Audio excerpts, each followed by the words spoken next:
ನಮಸ್ಕಾರ ಸ್ನೇಹಿತರೆ, ಕೆಸೆಟ್ಗೆ ಯಾರ್ಯಾರು ಅಪ್ಲಿಕೇಶನ್ ಫಾರ್ಮ್ನ ಹುಡುಕ್ತಾ ಇದ್ರೆ ಈ ಒಂದು ಪೋಸ್ಟ್ ಅಲ್ಲಿ ತಿಳಿಸ್ಕೊಡ್ತಿದ್ದೀನಿ ಸ್ನೇಹಿತರೆ. ಸೊ ಅಸಿಸ್ಟೆಂಟ್ ಪ್ರೊಫೆಸರ್ ಪೋಸ್ಟ್ಗಳಿಗೆ ಕೆಸೆಟ್ ಕರೆದಿದ್ದಾರೆ ಸ್ನೇಹಿತರೆ. KE ರಿಕ್ರೂಟ್ಮೆಂಟ್ 2025 ಅಲ್ಲಿ ಓಕೆನಾ. ಗೌರ್ಮೆಂಟ್ ಕಾಲೇಜ್ ಅಸಿಸ್ಟೆಂಟ್ ಪ್ರೊಫೆಸರ್ ಆಗಿ ರಿಕ್ರೂಟ್ಮೆಂಟ್ ಆಗಬೇಕು ಅನ್ನೋಗಿದ್ರೆ ಅಥವಾ ಒಂದು ಲಕ್ಷ ರೂಪಾಯಿ ಸ್ಯಾಲ್ರಿ ಬೇಕು ಅಂತ ಹೇಳೋದಾದ್ರೆ, ಸೊ ಈ ಒಂದು ಡೀಟೇಲ್ಸ್ ಫುಲ್ ಡೀಟೇಲ್ ಆಗಿ ಈ ಒಂದು ವಿಡಿಯೋದಲ್ಲಿ ತಿಳಿಸ್ಕೊಡ್ತೀನಿ ಸ್ನೇಹಿತರೆ. ಕೆಸೆಟ್ 2025 ಕರೆದಿರೋಂಥದ್ದು ಅಸಿಸ್ಟೆಂಟ್ ಪ್ರೊಫೆಸರ್ ವೇಕೆನ್ಸಿಗೋಸ್ಕರ ಕರೆದಿರೋಂಥದ್ದು ಓಕೆನಾ. ಸೊ ಯಾವ ರೀತಿ ಅಪ್ಲಿಕೇಶನ್ ಅಪ್ಲೈ ಮಾಡುವುದೇನು, ಲಾಸ್ಟ್ ಡೇಟ್ ಯಾವಾಗಿರುತ್ತೆ, ಪ್ರತಿಯೊಂದು ಡೀಟೇಲ್ಸ್ ತಿಳಿಸ್ಕೊಡ್ತೀನಿ ಸ್ನೇಹಿತರೆ.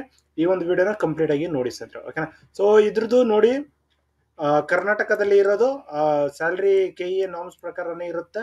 ಮತ್ತೆ ಆನ್ಲೈನ್ ಮುಖಾಂತರ ಅಪ್ಲಿಕೇಶನ್ ಅಪ್ಲೈ ಮಾಡ್ಬೇಕಾಗಿರುತ್ತೆ. ರಿಟರ್ನ್ ಟೆಸ್ಟ್ ಮತ್ತೆ ಇಂಟರ್ವ್ಯೂ ಇರುತ್ತೆ ಸ್ನೇಹಿತರೆ ಓಕೆನಾ. ಸೊ ಇದ್ರದ್ದು ಲಾಸ್ಟ್ ಡೇಟ್ ಬಂದು 18 ಸೆಪ್ಟೆಂಬರ್ 2025 ಲಾಸ್ಟ್ ಡೇಟ್ ಇದೆ. ಪೇಮೆಂಟ್ ನ 19ನೇ ತಾರೀಕು ಪೇ ಮಾಡ್ಬೇಕಾಗಿರುತ್ತೆ. ಮತ್ತೆ ಅಡ್ಮಿಟ್ ಕಾರ್ಡ್ ಬಂದು 24ನೇ ತಾರೀಕು ಅಕ್ಟೋಬರ್ಗೆ ರಿಲೀಸ್ ಆಗುತ್ತೆ ಸ್ನೇಹಿತರೆ.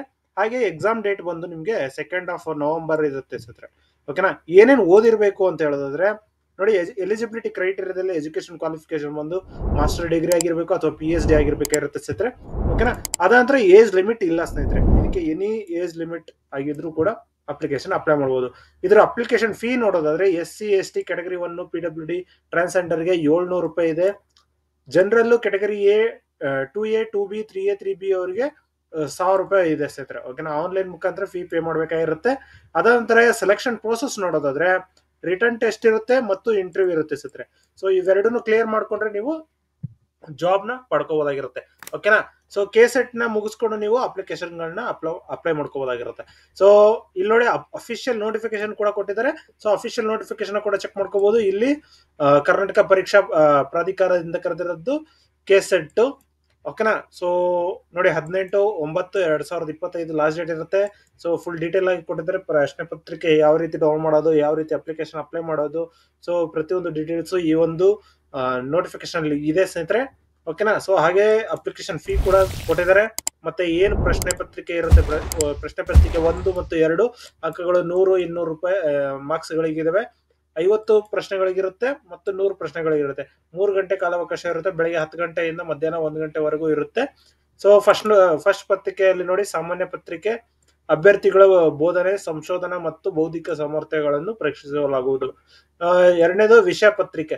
ಸೊ ನೀವು ಯಾವ ಒಂದು ವಿಷಯನ ಪಡೆದುಕೊಂಡಿರ್ತೀರೋ ಆ ಒಂದು ವಿಷಯದ ಬಗ್ಗೆ ಕೊಟ್ಟಿರುವಂತದ್ದು ಪತ್ರಿಕೆ ಇರುತ್ತೆ.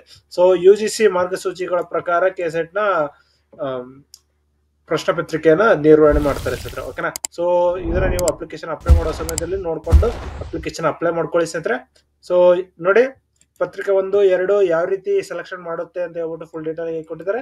ಸೊ ಇದಿಷ್ಟು ನೀವು ಚೆಕ್ ಮಾಡ್ಕೊಂಡು ಮತ್ತೆ ಈ ಫಾರ್ಮುಲಾಗಳನ್ನ ಯೂಸ್ ಮಾಡಿಕೊಂಡು ಅಪ್ಲಿಕೇಶನ್ಗಳು ಮಾರ್ಕ್ಸ್ ಗಳ ಪ್ರಕಾರ ಇದು ಡಿಸೈಡ್ ಆಗುತ್ತೆ ಲಿಸ್ಟ್ ಓಕೆನಾ.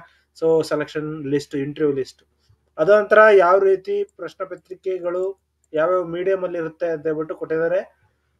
ಆಂಗ್ಲ ಭಾಷೆ ಮತ್ತು ಕನ್ನಡ ಭಾಷೆಯಲ್ಲಿ ಇರುತ್ತೆ ಓಕೆನಾ. ಸೊ ಪ್ರತಿಯೊಂದು ಪ್ರಶ್ನೆ ಪತ್ರಿಕೆಯ ವಿಭಾಗಗಳು, ವಿಷಯಗಳು ಏನೇನಿದ್ದಾವೆ ಅವೆಲ್ಲದೂ ಕೊಟ್ಟಿದ್ದಾರೆ ಓಕೆನಾ. ಸೊ ಇದಿಷ್ಟು ಚೆಕ್ ಮಾಡ್ಕೊಂಡು ನೀವು ಅಪ್ಲಿಕೇಶನ್ ಅಪ್ಲೈ ಮಾಡ್ಬೋದು. ಹಾಗೆ ನಿಮ್ಗೆ ಏನಾದರೂ ಡೌಟ್ಸ್ ಇತ್ತು ಅಂತ ಹೇಳೋದಾದ್ರೆ ಕಮೆಂಟ್ ಮಾಡಿ, ಕಮೆಂಟ್ ಕೂಡ ತಿಳಿಸ್ಕೊಡ್ತೀನಿ ಸ್ನೇಹಿತರೆ. ಇನ್ನು ಸೆಂಟರ್ಗಳು ಯಾವ್ಯಾವ ಸೆಂಟರ್ ಅಲ್ಲಿ ಇರುತ್ತೆ ಅಂತ ಹೇಳಿದ್ರೆ ಬೆಂಗಳೂರು, ಬೆಳಗಾವಿ, ಬಳ್ಳಾರಿ, ವಿಜಯಪುರ, ದಾವಣಗೆರೆ, ಧಾರವಾಡ, ಕಲಬುರಗಿ, ಮೈಸೂರು, ಶಿವಮೊಗ್ಗ, ತುಮಕೂರು, ಮಂಗಳೂರು, ಇದಿಷ್ಟು ಜಾಗದಲ್ಲಿ ಇರುತ್ತೆ. ಸೊ ಇದಿಷ್ಟು ಜಾಗದಲ್ಲಿ ಇರುವಂತಹ ಸೆಂಟರ್ಗಳಲ್ಲಿ ನೀವು ಎಕ್ಸಾಮ್ಗಳನ್ನ ಬರೀಬೇಕಾಗಿರುತ್ತೆ ಸ್ನೇಹಿತರೆ ಓಕೆನಾ. ಸೊ ಹಾಗೆ ನಿಮ್ಗೆ ಏನಾದ್ರು ಡೌಟ್ಸ್ ಇತ್ತು ಅಂತ ಹೇಳಿದ್ರೆ ಕಮೆಂಟ್ ಮಾಡಿ, ಕಮೆಂಟ್ ಅಲ್ಲಿ ಕೂಡ ತಿಳಿಸ್ಕೊಡ್ತೀನಿ. ಇನ್ನು ಈ ಒಂದು ಅಪ್ಲಿಕೇಶನ್ ಲಿಂಕ್ ನಾನು ಡಿಸ್ಕ್ರಿಪ್ಷನ್ ಕೊಟ್ಟಿರ್ತೀನಿ. ಡೈರೆಕ್ಟ್ ಆಗಿ ಬಂದು ಅಪ್ಲಿಕೇಶನ್ ಅಪ್ಲೈ ಮಾಡಬಹುದು. Submit application for Karnataka state eligibility test ಇದನ್ನ ಕ್ಲಿಕ್ ಮಾಡ್ಕೊಂಡು ಇಲ್ಲಿ ಅಪ್ಲಿಕೇಶನ್ ನೇಮು, ಆಧಾರ್ ನೇಮು ಏನಿದೆಯೋ ಅದ್ರ ತರ ಬರೀಬೇಕಾಗಿರುತ್ತೆ. ಡೇಟ್ ಆಫ್ ಬರ್ತ್ ಮತ್ತೆ ಲಾಸ್ಟ್ ಡಿಜಿಟ್ ಆಧಾರ್ ಬರೆದು ಸಬ್ಮಿಟ್ ಮಾಡ್ಬೇಕಾಗಿರುತ್ತೆ. ಸೊ ಸಬ್ಮಿಟ್ ಮಾಡಿದ ನಂತರ ನೀವು ನೆಕ್ಸ್ಟ್ ಫುಲ್ ಡೀಟೇಲ್ಸ್ ನ ಅಪ್ಲೋಡ್ ಮಾಡ್ಬೇಕಾಗಿರುತ್ತೆ. ಅದ ನಂತರ ನಿಮ್ಮ ಫೋಟೋ ಸಿಗ್ನೇಚರ್ ನ ಅಪ್ಲೋಡ್ ಮಾಡೋದಕ್ಕೆ ಈ ಒಂದು ಲಿಂಕ್, ಮತ್ತೆ ಫೀ ಪೇ ಮಾಡೋದಕ್ಕೆ ಇದು, ಪೇಮೆಂಟ್ ಸ್ಟೇಟಸ್ ನೋಡೋದಕ್ಕೆ, ಅದಾದ ನಂತರ ಅಪ್ಲಿಕೇಶನ್ ಪ್ರಿಂಟ್ ಮಾಡ್ಕೋಬೇಕಾಗಿರುತ್ತೆ ಓಕೆನಾ. ನಿಮ್ಗೆ ಏನಾದ್ರೂ ಡೌಟ್ಸ್ ಇದ್ರೆ ಕಮೆಂಟ್ ಮಾಡಿ, ಕಮೆಂಟ್ ಅಲ್ಲಿ ಕೂಡ ತಿಳಿಸ್ಕೊಡ್ತೀನಿ. ಹಾಗೆ ಈಗಾಗಲೇ ಲಾಸ್ಟ್ ಡೇಟ್ಗಳು ಹತ್ರ ಬಂದಿರುವಂತಹ ಪೋಸ್ಟ್ಗಳು ಇಲ್ಲಿ ತೋರಿಸ್ತಾ ಇರುತ್ತೆ ಸ್ನೇಹಿತರೆ. ಡೈರೆಕ್ಟ್ ಆಗಿ BL ಕರೆದಿದ್ದಾರೆ 13ನೇ ತಾರೀಕು ಲಾಸ್ಟ್ ಡೇಟ್ ಇದೆ. ESIL ಕರೆದಿದ್ದಾರೆ 15ನೇ ತಾರೀಕು ಲಾಸ್ಟ್ ಡೇಟ್ ಇದೆ. EPFO ದಲ್ಲಿ 15ನೇ ತಾರೀಕು ಲಾಸ್ಟ್ ಡೇಟ್. ಪವರ್ ಗ್ರಿಡ್ 17ನೇ ತಾರೀಕು ಲಾಸ್ಟ್ ಡೇಟ್. ಈ ರೀತಿ ಹಲವಾರು ಪೋಸ್ಟ್ಗಳಿದಾವೆ. ಚೆಕ್ ಮಾಡ್ಕೊಂಡು ಅಪ್ಲಿಕೇಶನ್ ಅಪ್ಲೈ ಮಾಡಬಹುದು. ಪ್ರತಿಯೊಂದು ಪೋಸ್ಟಿನ ವಿಡಿಯೋಗಳನ್ನ ನಾನು ನಮ್ಮ ಯೂಟ್ಯೂಬ್ ಚಾನಲ್ ಅಲ್ಲಿ ಹಾಕಿರ್ತೀನಿ. ಚೆಕ್ ಮಾಡ್ಕೊಂಡು ಅಪ್ಲಿಕೇಶನ್ ಅಪ್ಲೈ ಮಾಡ್ಕೊಳ್ಳಿ.